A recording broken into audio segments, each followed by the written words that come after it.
Detective Comics 1077, Ram V writing with Jason Alexander on the art. Yeah. Jason Sean Alexander. And not to be confused with George Costanza. Yeah, I left out his middle name though, just so people might confuse him for for George Costanza. It's too good. It's too good not to do. Oh dear. All right. So Detective has been on fire. I think this issue is no less. You know, we're kind of in this arc here where they do a little bit of present day. The last time it was Batman just been held captive. This time he's getting walked to the gallows to be hanged in front of everyone, and that's just a couple pages. And then it's like, okay, flashback to Catwoman building her team to try and save him. And obviously whatever plan she's going to enact is going to happen when they go to hang him. So we're building up to that. So the sense of pacing building up to the payoff to all this is fantastic. I feel it the entire time. So they have a meeting early on, which is Jim Gordon. You've got Cheshire there. You got Selina. Cassandra Cain shows up out of costume. She's just Cassandra, which I thought was interesting because, you know, Gordon's there. Not that he'll, you know, maybe he'll ask who she is and they'll just say, she's just someone. But it would be interesting if he ends up like finding out she's a Batgirl when his own daughter was the first Batgirl. Yeah, I really do think this ends with him finding out about Bruce. I don't see how they can't. You know, with Gordon. You know what I mean? I mean, I could see them bending over backwards to make it not happen, but I don't know. I feel like a lot of the stuff Ramvy's been setting up with how much Bruce trusts him, right? He went to him earlier in the run, right, when he was all beat up, and they shut off the light so he could take off his mask, and Gordon's been respectful. So I definitely think this ends with Gordon in the inner circle, assuming Bruce makes it out alive, of course. I'm feeling confident about that. Yeah. So also Shoes is there. Yep. So that kind of sets up our team for the most part, and they're debating like how the odds are stacked against them and all this stuff. So we see some of the various like ideas play out. We see Gordon gets Oracle on the phone for Selina to talk to, and they talk about some of their plans. Shoes wants to go back down into the tunnels to free the people who have been held captive to have the asthma put in them, and she thinks that Grundy will be an ally. Yep. So she's saying, if we can go and get Grundy, he can help.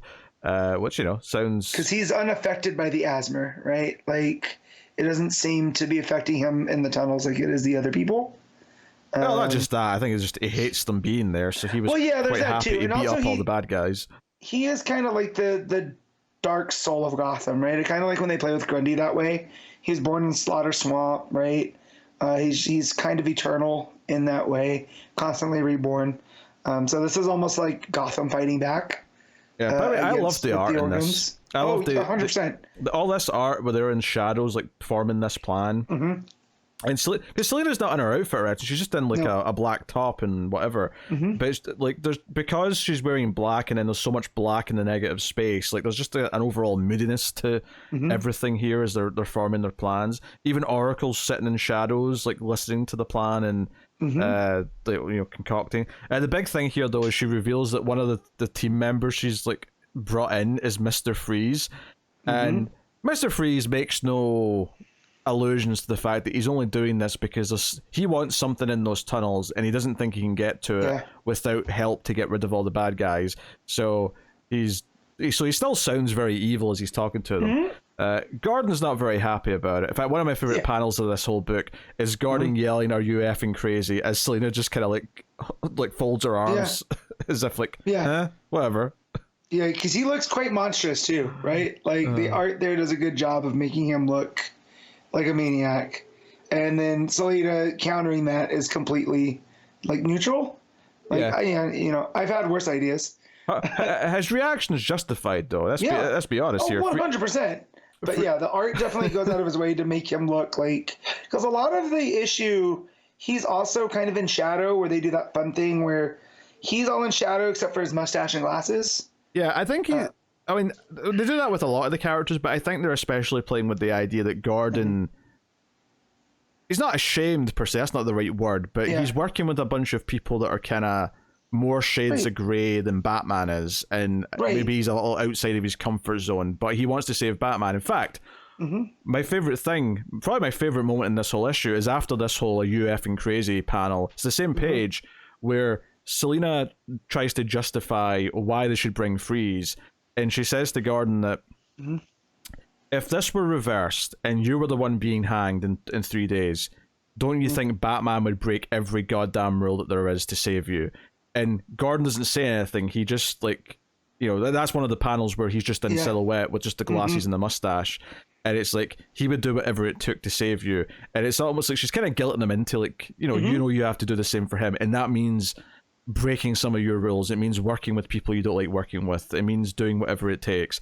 I love that justification, because if there's one, it's like at this point, if we're really building on this idea of like the people around him caring about him, then this being the motivator for him to bend the rules more than he usually would to go and save him makes a lot of dramatic sense. And it feels like it's playing on their relationship history.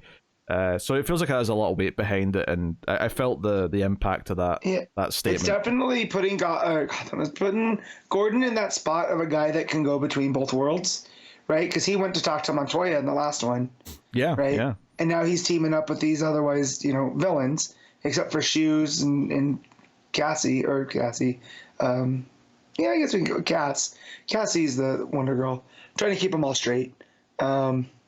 But yeah, so I like that it adds him. He's this guy that walks in both as the former police commissioner, which kind of he always was, because, a lot of Gotham Central are the cops being mad at him for working with Batman. So, this keeps that version of Gordon going. Yeah, and then Selena basically goes to visit Batman in Arkham Tower. She sneaks in, says she has to be sort of like reminded of her motivations for doing all this stuff, and she goes to see him, and she sort of talks to him. And keep in mind, Batman's like not in control right now. He's been effectively possessed. We know he's fighting it deep down, and when she talks to him, it's kind of like she's talking to like a coma patient, where she's like, I know you're in there fighting this. So she's giving him some words of encouragement. But when she's basically saying, I've tried to ask you to run away with me several times, there's panels of her in her wedding dress with him on the rooftop and all that. But it's all very moody, but it was this gorgeous full-page spread of her saying, I will never let you fall. And it's them kissing, but behind them is a giant bat face sort of lingering over them. Really good stuff. Or a wolf.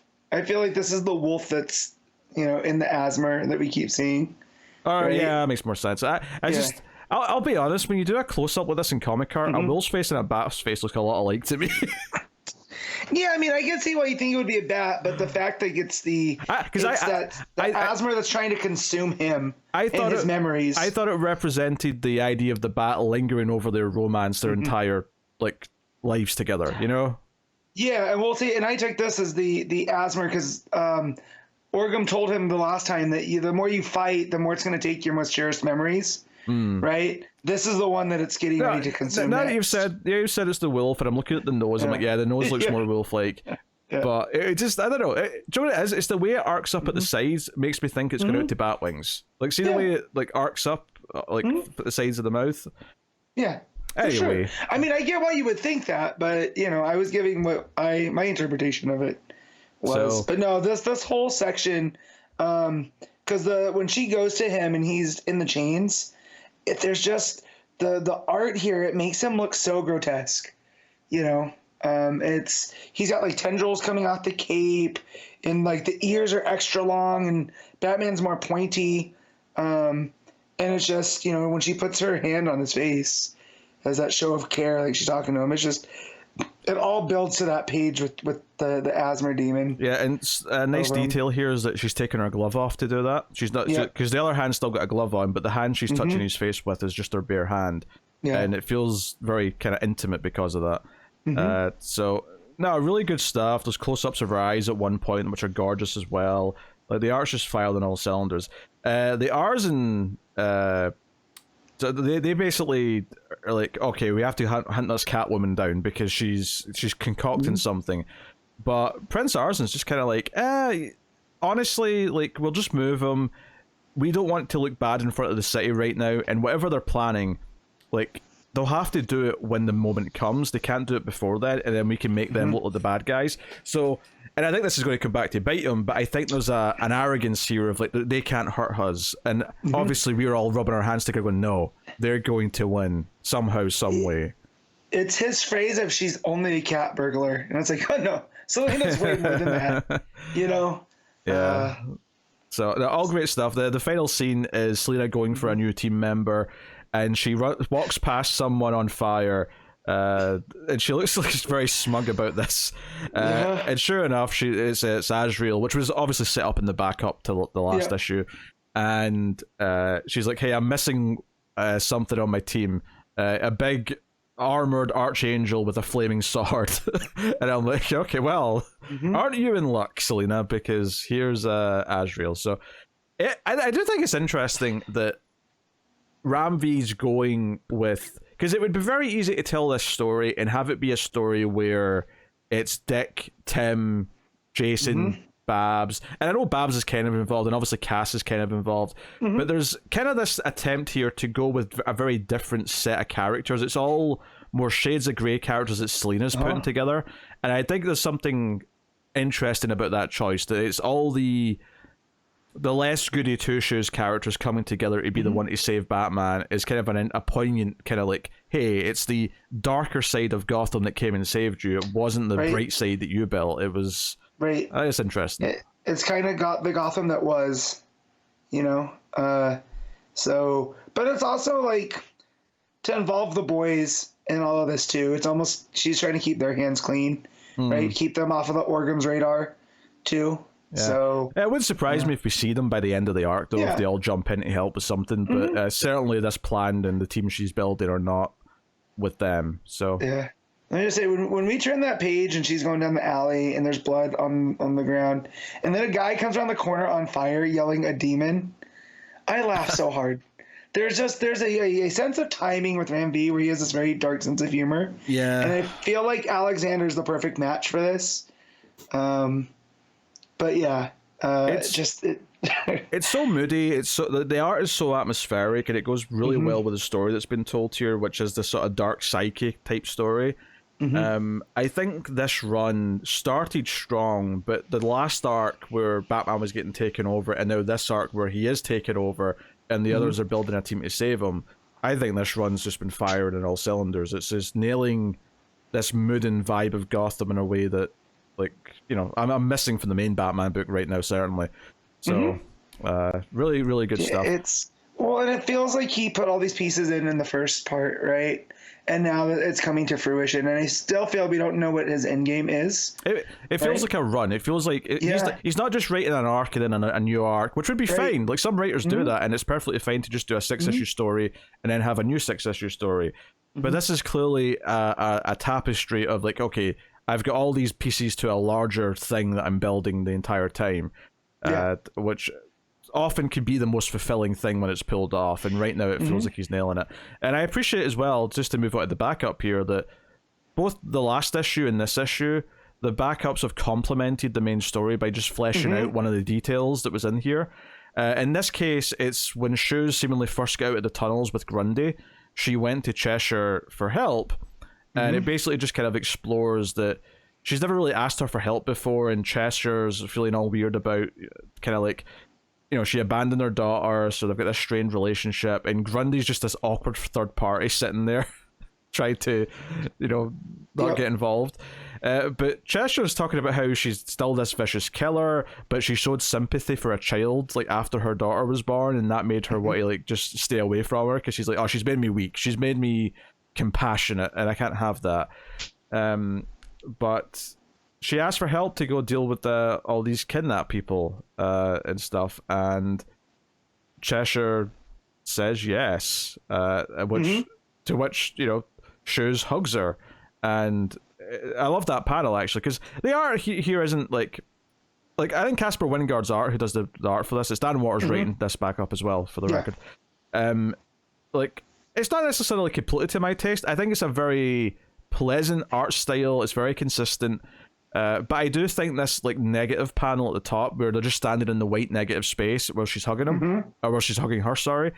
It's a very a good way to show the world has faded away in this hug. Like, Cheshire's world just disappeared, and she doesn't know how to react. I think it captures that moment of awkwardness for her really well. And then the next panel with the world's back, she's returning the hug, and Grundy's like, huh? So... yeah, the confusion on Grundy there is also makes that.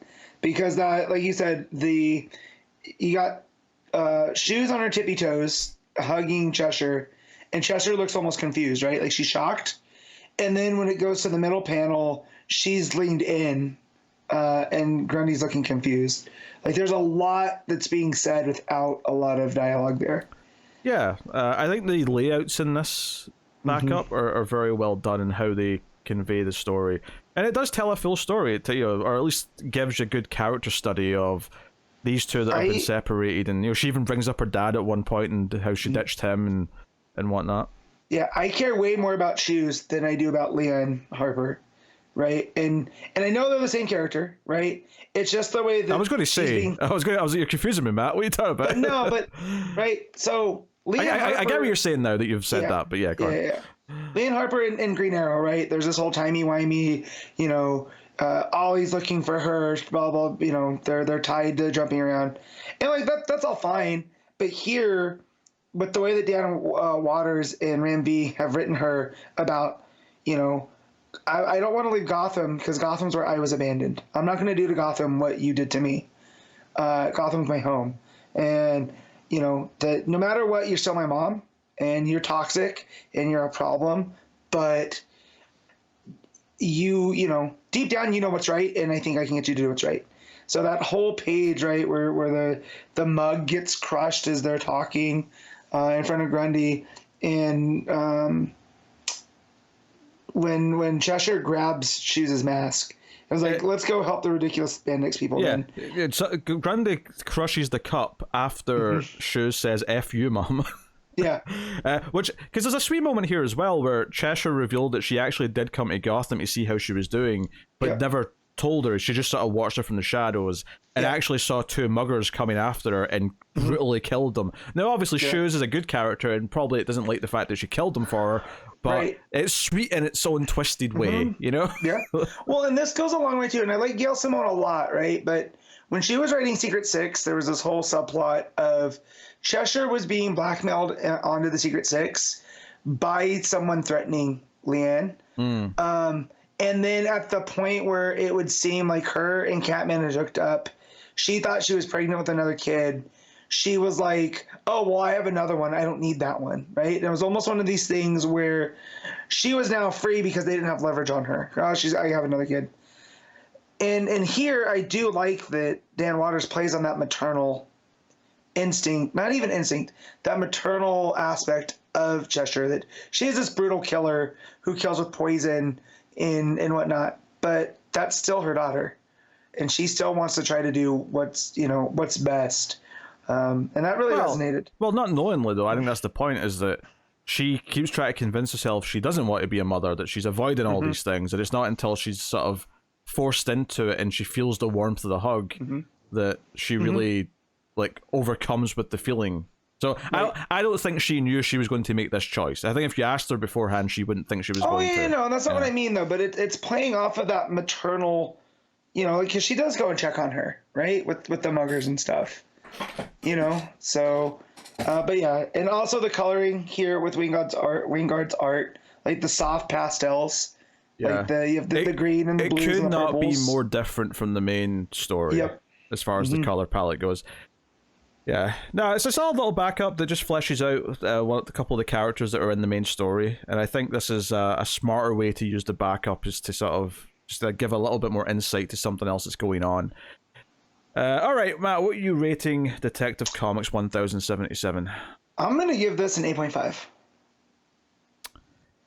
Yeah, I think I'm right there with you. I think the backup's solid. I love the main story. I think the build up to where it's going is fantastic. Yeah, I have very little to really complain about. I'm enjoying this run quite a bit.